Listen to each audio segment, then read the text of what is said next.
বাংলাদেশ ভারত আন্তর্জাতিক সমুদ্রসীমা সংলগ্ন ভারতীয় জলসীমায় অবৈধভাবে মৎস্য আহরণের অভিযোগে গেল ১৬ ডিসেম্বর থেকে ১৬ ফেব্রুয়ারি পর্যন্ত ২ মাসে ৪টি ফিশিং বোট সহ ৯১ জন বাংলাদেশি জেলেকে আটক করে ভারতীয় কোস্টগার্ড।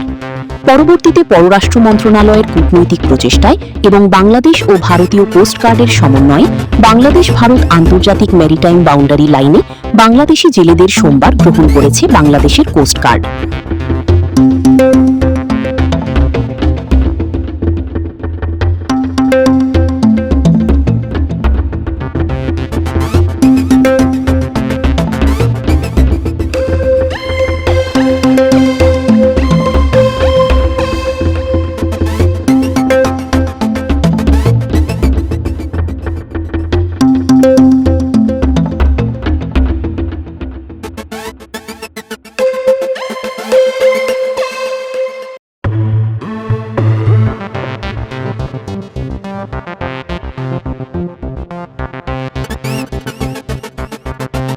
আজ সোমবার দুপুরে কোস্টগার্ড বেস মোংলায় জেলেদের তাদের ফিশিং বোট সহ পরিবারের সদস্যদের নিকট হস্তান্তর করা হয়।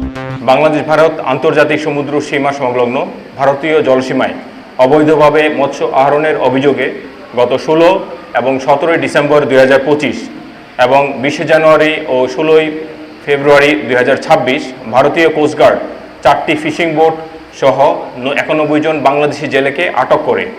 পরবর্তীতে পররাষ্ট্র মন্ত্রণালয়ের কূটনৈতিক প্রচেষ্টা এবং বাংলাদেশ কোস্টগার্ড ও ভারতীয় কোস্টগার্ডের পারস্পরিক সমন্বয়ের মাধ্যমে আটক জেলে ও ফিশিং বোট সহ বাংলাদেশে প্রত্যাবর্তনের সিদ্ধান্ত গৃহীত হয়।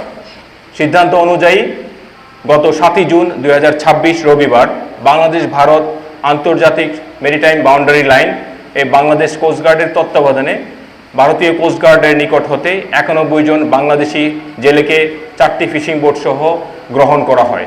বাংলাদেশ কোস্টগার্ড ভবিষ্যতেও দেশের জেলেদের স্বার্থ সংরক্ষণ এবং সমুদ্রের নিরাপত্তা নিশ্চিতকরণের প্রয়োজনীয় কার্যক্রম অব্যাহত রাখবে।